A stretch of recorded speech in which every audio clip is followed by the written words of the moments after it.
जय हिंद साथियों, स्वागत है आपका self study classes with Sumit Jain YouTube channel और दोस्तों ऐप में। दोस्तों बहुत सारे स्टूडेंट को ऐप डाउनलोड नहीं करते बन रहा है या फिर कर भी लिया है तो कोर्स भी नहीं देख पा रहे हैं।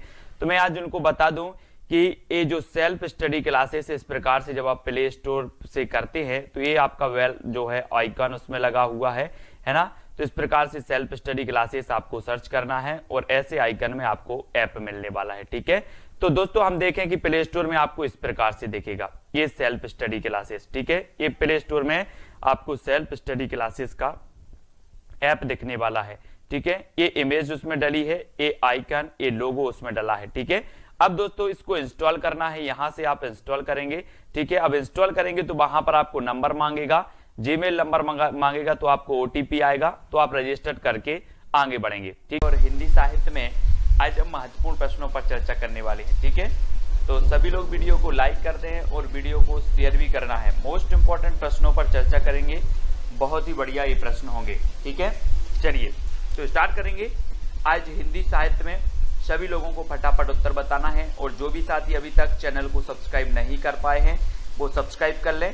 ठीक है, और दोस्तों जो अपना YouTube चैनल है इसको क्या मिल गया है, अब ज्वाइन बटन भी अपन को प्राप्त हो गया है। ठीक है, तो जो भी ज्वाइन करना चाहते हैं वो ज्वाइन कर सकते हैं, चैनल को सपोर्ट कर सकते हैं। ठीक है, हिंदी साहित्य YouTube चैनल आपको सब्सक्राइब करके बेल आइकन को जरूर दबाना है। ठीक है, तो स्टार्ट करेंगे आज का ये वीडियो। आज का जो आपका पहला प्रश्न है दोस्तों कि भारतीय आर्य भाषाओं के विकास के कितने चरण हैं। चरण बताना है, कितने चरण हैं, 2 चरण हैं, 3 चरण हैं, 4 चरण हैं या फिर 5 चरण हैं, ये चरण आपको बताना है। तब आपका राइट आंसर क्या हो जाएगा, भारतीय आर्य भाषाओं के विकास के कितने चरण हैं। अगर आपसे बन रहा है तो उत्तर जरूर बताएं और उत्तर आपका होगा दोस्तों कितने चरण हैं। भारतीय आर्य भाषाओं के जो चरण हैं वो है 3 चरण।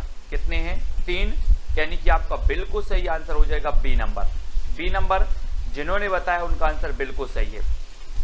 अगला क्वेश्चन देख लो, किस विद्वान ने प्राकृत को मीठी तथा संस्कृत को कठोर कहा है। ये बहुत ही बढ़िया प्रश्न है, कई बार पूछा गया है। किस विद्वान ने प्राकृत को मीठी और संस्कृत को कठोर कहा है, जबकि है ना, तो ये जो संस्कृत को कठोर कहा है, ये संस्कृत को कठोर किसने कहा है, राजशेखर ने कहा है, भरत मुनि ने कहा है, वामन ने कहा है या फिर स्वयंभू ने कहा है। तो किसने कहा है,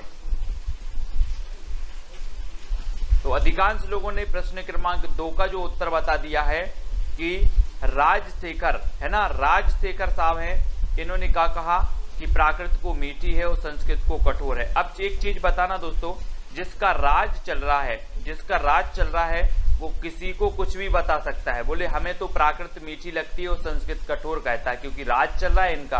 तो राजशेखर, ठीक है, राजशेखर आपका बिल्कुल सही होगा।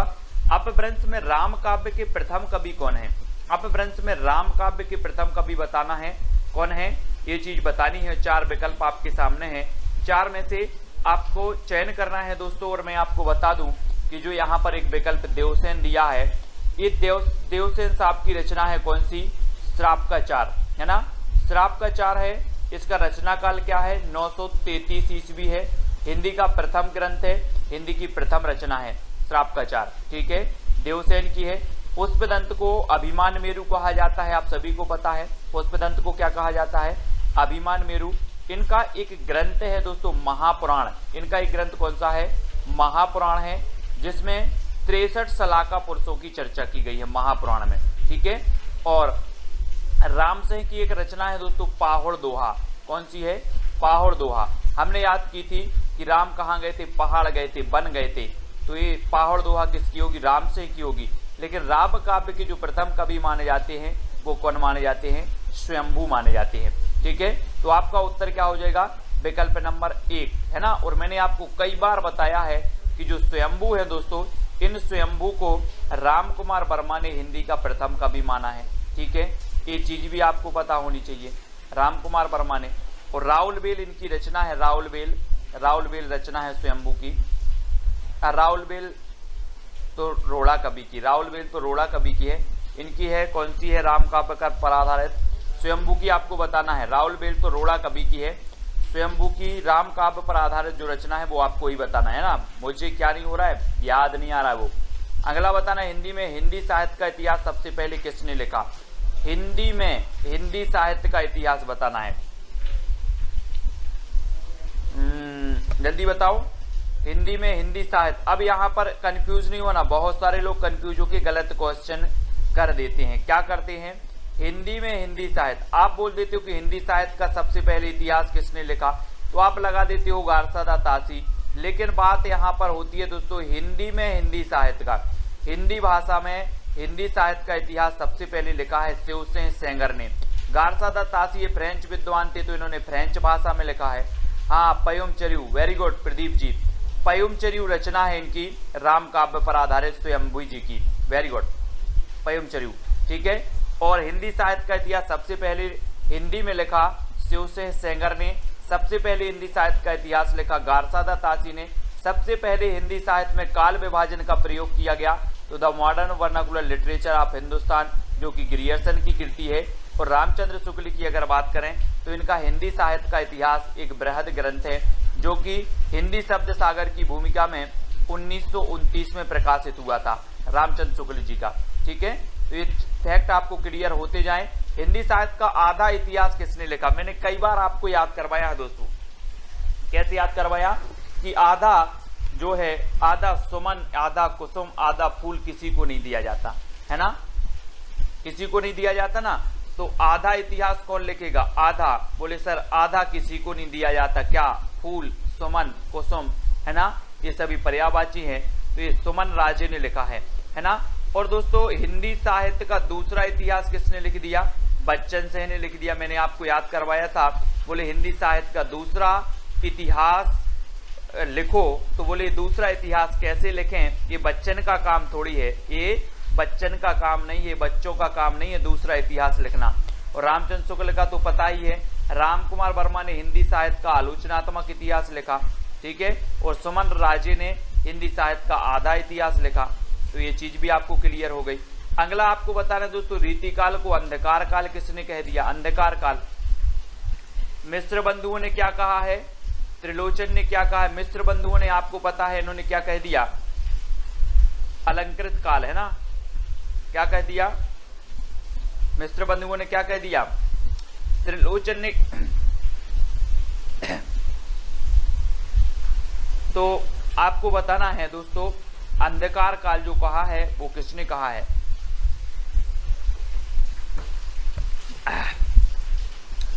और अंधकार काल कहा किसने, त्रिलोचन साहब ने। बी नंबर आपका बिल्कुल सही हो जाएगा, ये रीति काल को, ठीक है। हाँ, बी नंबर सही होगा। अगला बताओ, हिंदी साहित्य का संक्षिप्त इतिहास के लेखक कौन है। हिंदी साहित्य के संक्षिप्त इतिहास विश्वनाथ त्रिपाठी हैं, या फिर रामचंद्र शुक्ल हैं, बच्चन से हैं, या हजारी प्रसाद द्विवेदी है, कौन है। हाँ, मिश्र बंधुओं ने अलंकृत काल कहा है, वेरी गुड।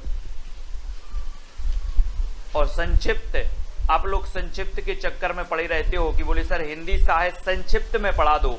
जो विश्व के लोग विश्व भर में क्या है संक्षिप्त पर पढ़े रहते हो, यार विस्तृत कौन पढ़े, संक्षिप्त पढ़ लो, संक्षिप्त, है ना। तो विश्वनाथ त्रिपाठी संक्षिप्त इतिहास लिखा है इन्होंने हिंदी साहित्य का। हिंदी साहित्य का उद्भव, हिंदी साहित्य का आदिकाल, हिंदी साहित्य की भूमिका, ये सब हजारी प्रसाद द्विवेदी ने लिखी हैं। बच्चन सिंह ने तो बता दिया कि हिंदी साहित्य का दूसरा इतिहास लिख दिया। रामचंद्र शुक्ल ने हिंदी साहित्य का इतिहास लिखा है हिंदी शब्द सागर की भूमिका में, है ना। तो ये चीज भी आपको याद रखनी है। और ये नंबर आपका विश्वनाथ त्रिपाठी बिल्कुल सही हो जाएगा। हिंदी की पहली कहानी लेखिका का नाम क्या है दोस्तों, हिंदी की पहली कहानी लेखिका का नाम बताना है। बंग महिला हैं, चित्रा मुदगल हैं, जानकी देवी बजाज हैं, या फिर कौशल्या बैसंत्री हैं। हमने एक रचना, एक आपकी आत्मकथा याद करवाई थी, दोहरा अभिशाप।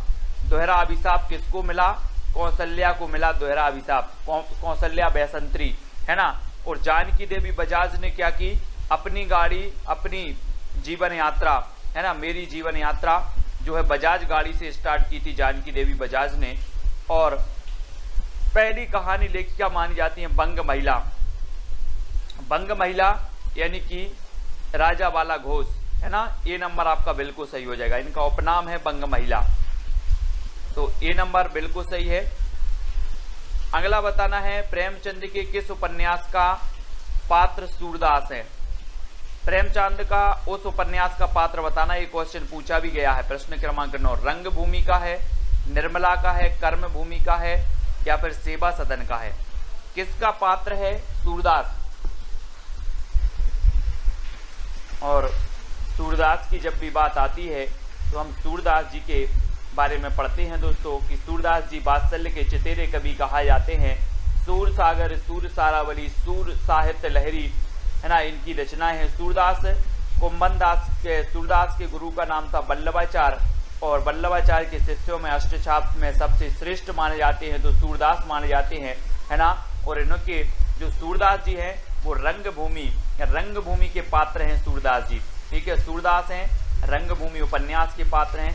रंगभूमि, निर्मला, कर्मभूमि, सेवा सदन, है ना, ये सभी जो हैं वो किसके हैं दोस्तों, ये सभी प्रेमचंद जी के हैं। और एक उपन्यास आपको हमेशा याद रहता है कि अधूरा रह गया मंगलसूत्र, प्रेमचंद जी का मंगलसूत्र अधूरा रह गया, ठीक है। बहुत सारे लोगों के रह जाते हैं दोस्तों मंगलसूत्र अधूरे, जो प्रेम करते हैं, है ना। ऐसे ही प्रेमचंद जी का भी मंगलसूत्र अधूरा रह गया। कौन सी रचना अवधि में नहीं है, कौन सी रचना अवधि में नहीं है। रामचरितमानस नहीं है ना। और बैराग संदीपनी, विनय पत्रिका या फिर पद्मावती, जसवंत जी, हाँ, बाल विकास की कक्षा अभी बंद हो गई है ना। कौन सी रचना अवधि में नहीं है, अवधि में नहीं है बतानी है। तो अवधि में कौन सी नहीं है दोस्तों, अवधि भाषा में। हमने आपको अवधि भाषा में जितनी रचनाएं हैं वो आपको बताई थी कि जहां पर राम आए वो अवधि भाषा में है ना। और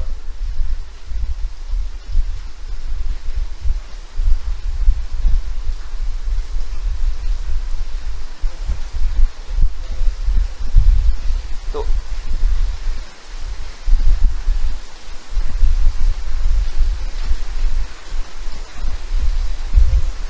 दोस्तों यहाँ पर जो गड़बड़ हो गया है कुछ, है ना। क्या गड़बड़ हो गया, रामचरितमानस भी आपकी अवधि में है, पद्मावत भी आपकी अवधि में है, ठीक है। लेकिन आपकी जो विनय पत्रिका और बैराग संदीपनी जो है ना, ये जो सी नंबर है और जो बी नंबर है ये तो ब्रज भाषा में है ना। तो विनय पत्रिका यहाँ पर हालांकि उत्तर दिया है सी नंबर विनय पत्रिका, ठीक है। तो विनय पत्रिका ब्रज में है, विनय, है ना, मंगल और राम आए। तो बैराग संदीपनी भी आपकी ब्रज भाषा में है ना, ब्रज में है। तो बी और सी ये दोनों ही आपके सही होंगे। ये अवधि में नहीं है, पद्मावत अवधि में है, रामचरितमानस भी अवधि में है, ठीक है। अगला बताना है आपको सिद्धों ने किस भाषा शैली में रचनाएं की हैं। सिद्धों में संधा या फिर संध्या, संध या फिर, हाँ, हमारे पीछे क्वेश्चन दिखाई नहीं देते, संध्या। तो बताना है किस भाषा शैली में रचनाएं लिखी हैं सिद्धों ने। विनय पत्रिका भी ब्रज में है, हाँ। तो प्रश्न क्रमांक 11 का उत्तर बताना है और 11 का आपका बिल्कुल सही आंसर क्या हो जाएगा, 11 का। इन्होंने दोस्तों संधा भाषा, यहाँ पर संध भी नहीं है, संध्या भी नहीं है, संधा भी नहीं है, संधा सही होगा, संधा भाषा शैली में इन्होंने रचनाएं की हैं। किसने, सिद्धों ने, है ना। तो याद रख लेना, सिद्धों की संख्या कितनी बताई है, 84 बताई है ना।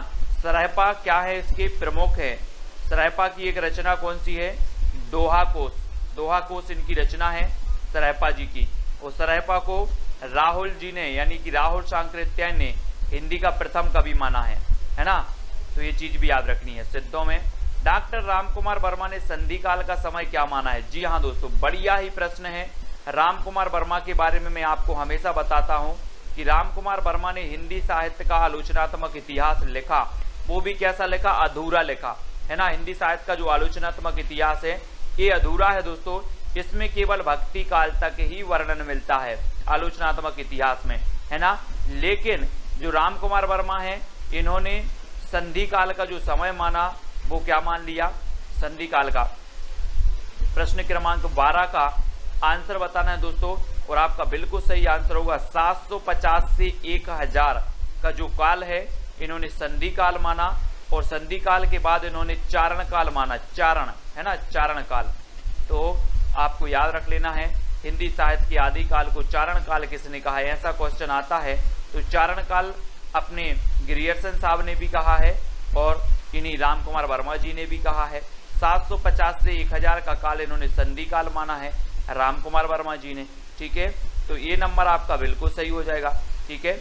अगला क्वेश्चन देख लो, हिंदी साहित्य के प्रारंभिक काल को जय काल किसने कहा, जय, है ना, जय काल बताना है किसने कहा, रमाशंकर शुक्ल रसाल ने, महावीर प्रसाद द्विवेदी ने, मोहन अवस्थी ने, या ग्रियर्सन ने।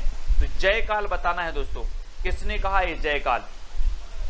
यहां पर अगर हम बात करें कि महावीर प्रसाद द्विवेदी ने तो बीज वपन काल कह दिया, है ना। रमाशंकर शुक्ल रसाल ने तो दोस्तों क्या कह दिया, रमाशंकर शुक्ल रसाल ने क्या कह दिया, क्या कह दिया, है ना, राम और शंकर की क्या हो, जय हो, जय हो, है ना। और यहाँ ये चीज याद रखनी है, जय काल, जय किसकी हो, राम की और शंकर की। तो आपका जय काल किसने कहा, रमाशंकर शुक्ल रसाल ने। मोहन अवस्थी, और अवस्थी से अवस्था हो जाएगा दोस्तों, अवस्थी से अवस्था। और जब आपकी अवस्था, जितने लोग देख रहे हैं सभी की अवस्था अगर बुढ़ापे की आ जाए तो लाठी का आधार ले लेना। इस प्रकार से जो लाठी होती ना, लाठी, लाठी का आधार ले लेना। तो आधार काल कहा मोहन अवस्थी ने, है ना। बोले सर अवस्था हो गई है मेरी, अब मैं लाठी के आधार पर चलता हूँ, आधार। तो अवस्था हो गई तो आधार लेना है, ठीक है। तो आधार काल इन्होंने कहा है मोहन अवस्थी जी ने, याद रखना है। अगला क्वेश्चन बताना है, घोटन रचना का संबंध किस विधा से है, घोटन, घोटन होने लगी किस विधा, आत्मकथा, रेखा चित्र, कहानी, या फिर उपन्यास से।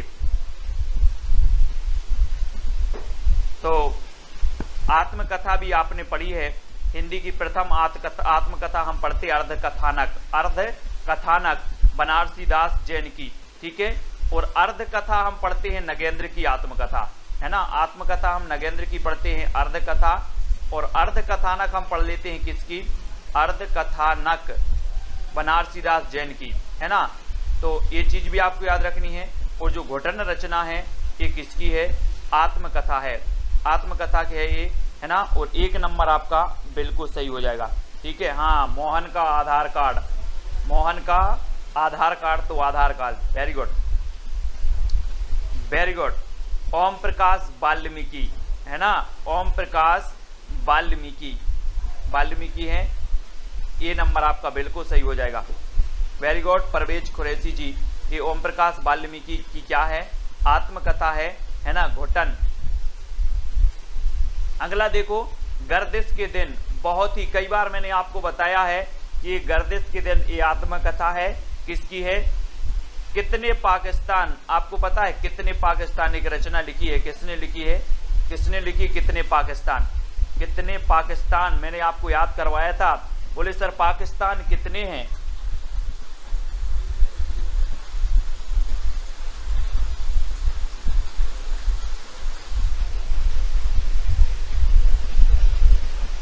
जल्दी बताना है आपको।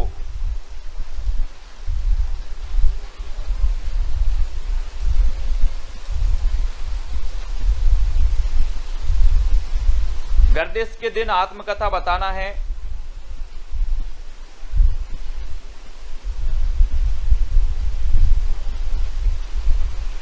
दोस्तों ये जो घोटन है, ये घोटन, वेरी गुड, अपने कुरैशी जी ने बहुत बढ़िया यहाँ पर सही बताया है कि जो घोटन है, ये घोटन जो रचना है, घोटन ये है दोस्तों आपके कौन की,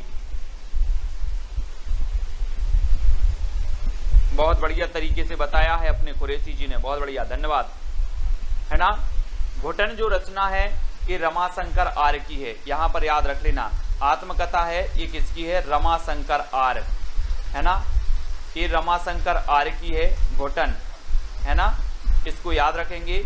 और जो हमने बताई थी कि जो घुटन वाल्मीकि है, जूठन है ना, जूठन वाल्मीकि साहब की है। जूठन जो है, जूठन वाल्मीकि आत्मकथा है, और ये घुटन जो आत्मकथा है रमाशंकर आर्य की है। ठीक है, ये चीज याद रखनी, रमाशंकर आर्य की है ना। हाँ,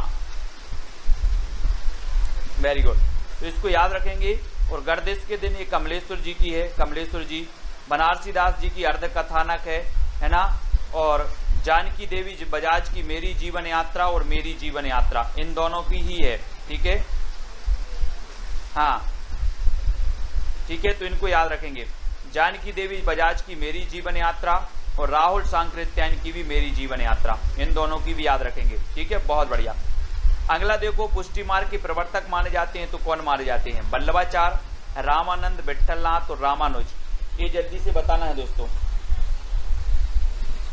पुष्टि मार्ग के प्रवर्तक माने जाते हैं तो कौन माने जाते हैं? कोई बात नहीं, देखो जब कोई क्वेश्चन गलत होता है और जब क्वेश्चन को आप गलत से सही करते हो तो वो चीज आप कभी नहीं भूल सकते। जो क्वेश्चन आपका गलत हुआ है और गलत को आप सही करते हो, वो क्वेश्चन आपके माइंड में बैठ जाता है, अब आप कभी नहीं भूलोगे। घुटन किसकी है? रमाशंकर आर्य की। जूठन किसकी है? ओम प्रकाश वाल्मीकि की, है ना। तो होना चाहिए, गलत भी होना चाहिए। ठीक है,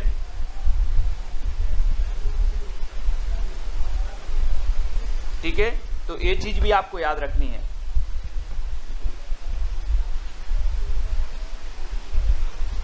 फिर अगला क्वेश्चन आपको बताना, पुष्टि मार्ग के जो प्रवर्तक हैं वो कौन है? पुष्टि मार्ग के प्रवर्तक दोस्तों,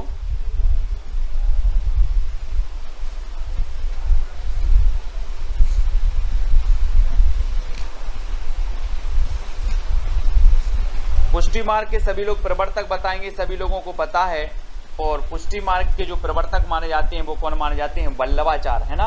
वल्लभाचार्य, यानी कि आपका जो वल्लभाचार्य जी हैं, ए नंबर आपका बिल्कुल सही हो जाएगा। पुष्टि मार्ग के प्रवर्तक हैं वल्लभाचार्य, ए नंबर। ठीक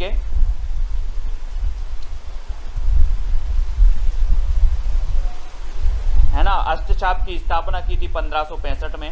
नेक्स्ट बताना, हिंदी के किस साहित्यकार को सर्वप्रथम ज्ञानपीठ पुरस्कार मिला है? मैंने ज्ञानपीठ पुरस्कार से संबंधित जो रचनाएं हैं वो सारी करवाई हैं, ज्ञानपीठ पुरस्कार से संबंधित, है ना।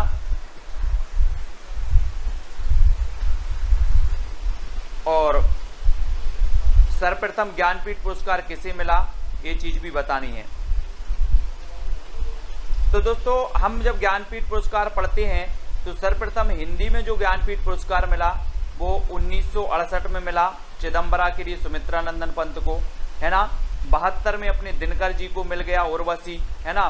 कैसे याद किया था कि दिन में बसी, दिन में उर्वशी, दिन में उर्वशी तो दिनकर, और 72 साल की हो गई उर्वशी, है ना। उर्वशी महादेवी वर्मा जी की यामा, यामा के लिए मिला यानी 1982 में। ठीक है, और अज्ञेय के लिए मिला 1978 में मिल गया इन्हें। ठीक है, तो इनको सभी को याद रखना है। ये जो अपने ज्ञानपीठ पुरस्कार वाली रचनाएं थे, जो साहित्यकार थे, वो भी आज के वीडियो में ही अपन ने याद किए हैं, है ना। तो ये तो सभी को याद हैं। शब्दार्थ शरीरम तावत्य काव्यम, ये परिभाषा किसने दी है? शब्दार्थ शरीरम तावत्य काव्यम, है ना। चिड़िया ने चीऊ किया, हाँ, चीऊ किया। तो भामह, बामन, मम्मट, आनंदवर्धन। तो शब्दार्थ शरीरम तावत्य काव्यम, ये जो परिभाषा दी है वो किसने दी है? और आपका बिल्कुल सही आंसर होगा। मैं आपको बता दूं दोस्तों, रीति संप्रदाय के प्रवर्तक कौन माने जाते हैं? बामन। ध्वनि संप्रदाय के जो प्रवर्तक माने जाते हैं वो आनंदवर्धन माने जाते हैं, और भामह माने जाते हैं अलंकार संप्रदाय के प्रवर्तक। ठीक है, और शब्दार्थ शरीरम तावत्य काव्यम, शब्दार्थ शरीरम तावत्य काव्यम आनंदवर्धन, है ना। और दोस्तों, कोई अच्छी सी ध्वनि आपके शरीर में सुन जाए, आपके शरीर आपको सुन जाए तो आपके शरीर को क्या आ जाता है? आनंद आ जाता है शरीर को। तो यहाँ पर शरीरम, शब्दार्थ शरीरम तावत्य काव्यम, कोई अच्छे से शब्द बोल दें, शरीर में आनंद आ जाता है ना। आनंद आ जाता, आनंद की अनुभूति हो जाती है। तो शब्दार्थ शरीरम तावत्य काव्यम, ये आनंदवर्धन की परिभाषा है। हिंदी के प्रथम दैनिक समाचार पत्र का नाम बताना है दोस्तों। हिंदी का प्रथम दैनिक समाचार पत्र कौन है? मैंने आपको समाचार पत्र भी याद करवाए हैं, पढ़ाए हैं, ऐसे हमेशा पूछे जाते हैं। हमने याद करवाए थे क्या, प्रदीप के बाल भट्टा से भरत गए, है ना, याद है आप लोगों को ट्रिक, प्रदीप के बाल भट्टा से भरत गए, यानी कि जो हिंदी प्रदीप था, हिंदी प्रदीप के संपादक कौन थे, बाल से बालकृष्ण भट्ट, ये हमने याद करे थे, है ना। ठीक है, प्रदीप के बाल भट्टा से भरत गए। अब प्रदीप जी हैं, बोले सर आप वही वही क्यों बोल रहे हो। हाँ, वेरी गुड। तो ये दैनिक समाचार पत्र यहाँ पर पूछा गया, तो ये समाचार सुधावर्षण है। ठीक है, 1854 में श्याम सुंदर सेन इसके संपादक थे। और दोस्तों प्रथम समाचार पत्र माना जाता है उदंत मार्तंड, और ये उदंत मार्तंड क्या था, ये साप्ताहिक समाचार पत्र था, है ना। हिंदी का अगर आपसे पूछा जाता, ये दैनिक काट देते, ये दैनिक समाचार पत्र काट देते। प्रथम अगर इतना बस पूछा जाता प्रथम, तो आप लगा देते उदंत मार्तंड, है ना। और यहाँ पर दैनिक की जगह साप्ताहिक कर दिया जाता, साप्ताहिक, तब भी आप लगाते उदंत मार्तंड। लेकिन यहाँ पर अगर दैनिक अगर दिया है, तो आपको यहाँ आ जाना है समाचार सुधावर्षण पर। ठीक है, समाचार सुधावर्षण पर। और दोस्तों ये बंगदूत पत्रिका 1829 में प्रकाशित हुई थी राजा राम मोहन राय द्वारा, बंगदूत पत्रिका 1829 में, और ये 1826 में उदंत मार्तंड, है ना, ये 1854 में हुआ था। समाचार सुधावर्षण हिंदी का प्रथम दैनिक समाचार पत्र, है ना। अवधि को अन्य किस नाम से भी जाना जाता है दोस्तों, अवधि को बघेली, दोनों, कोसली या इनमें से कोई नहीं, तो किस नाम से जाना जाता है अवधि भाषा को। प्रश्न क्रमांक 20 का सही आंसर बताना है। और अवधि को जाना जाता है प्रश्न क्रमांक 20 में, अवधि को कहा जाता है क्या, कोसली, कोसली यानी बी नंबर आपका बिल्कुल सही होगा। अवधि को कोसली भाषा के रूप में जाना जाता है, और बी नंबर आपका बिल्कुल सही हो जाएगा। ठीक है, बी नंबर। अगला क्वेश्चन है दोस्तों, स्नेह लीला की रचनाकार कौन है। स्नेह लीला, है ना, स्नेह है हमें, है ना, किससे स्नेह है, विष्णु जी से।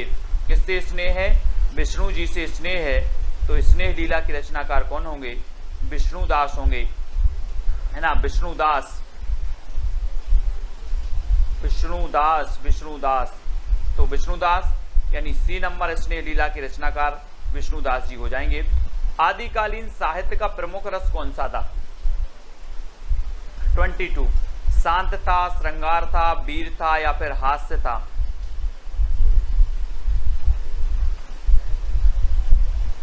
आदिकालीन साहित्य का प्रमुख रस कौन सा था। दोस्तों आपने पता है कि रामचंद्र शुक्ल ने 12 रचनाओं के आधार पर इस आदिकाल का नाम रख दिया वीर गाथा काल, है ना, वीर गाथा काल रख दिया। 12 रचनाओं को प्रामाणिकता का आधार माना, और वीर रस का जो इसमें प्रधान था, और आश्रय कवि हुआ करते थे, मतलब जो है विभिन्न प्रकार के जो आश्रित राजाओं के आश्रित थे, उनकी यशोगान का वर्णन करते थे। तो पूर्ण रूप से इन ग्रंथों को प्रमाणिक नहीं माना गया। ठीक है, अगला आपको बताना है निम्न में से कौन सा मनोविश्लेषणवादी कवि माना जाता है। मनोविश्लेषणवादी, ये क्वेश्चन कई बार पूछा गया है दोस्तों। मनोविश्लेषणवादी, यहाँ आप लोग कंफ्यूज होते हो। देखो मनोविश्लेषणवादी कवि माने जाते हैं कौन कौन, जैनेन्द्र कुमार माने जाते हैं, ईलाचंद्र जोशी माने जाते हैं, अज्ञेय माने जाते हैं, ये तीनों ही माने जाते हैं दोस्तों। और एक और माने जाते हैं, अगर किसी को पता हो तो बता देना, कमेंट में बता देना, है ना। एक और माने जाते हैं, कौन माने जाते हैं, मनोविश्लेषणवादी। ये क्वेश्चन कई बार पूछे गए। अज्ञेय, जैनेन्द्र और ईलाचंद्र जोशी, ये मनोविश्लेषणवादी कवि हैं। यानी आपका उत्तर क्या हो जाएगा, डी नंबर हो जाएगा। ये क्वेश्चन बनता ही है। ठीक है,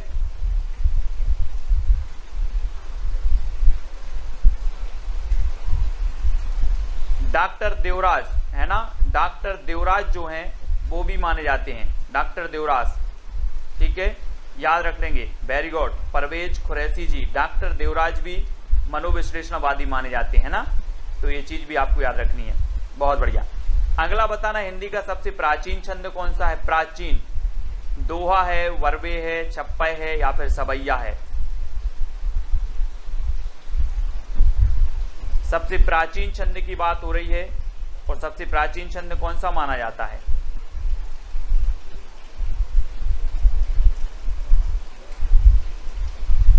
तब आपका बिल्कुल सही आंसर होगा दोस्तों कि छंद माना जाता है प्राचीन दोहा, दोहा माना जाता है, यानी कि ये नंबर आपका दोहा बिल्कुल सही हो जाएगा। ठीक है, दोहा प्राचीन छंद है और दोहा में आप पढ़ते हैं ना 13-11।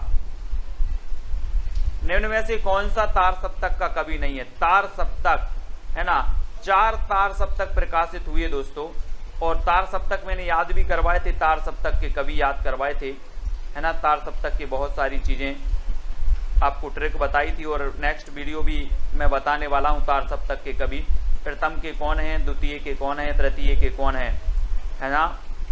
नेमी मुक्त भारत की प्रभा गिरी राम की आज्ञा से, कोड है एक तार सप्तक का, नेमी मुक्त भारत की प्रभा गिरी राम की आज्ञा से।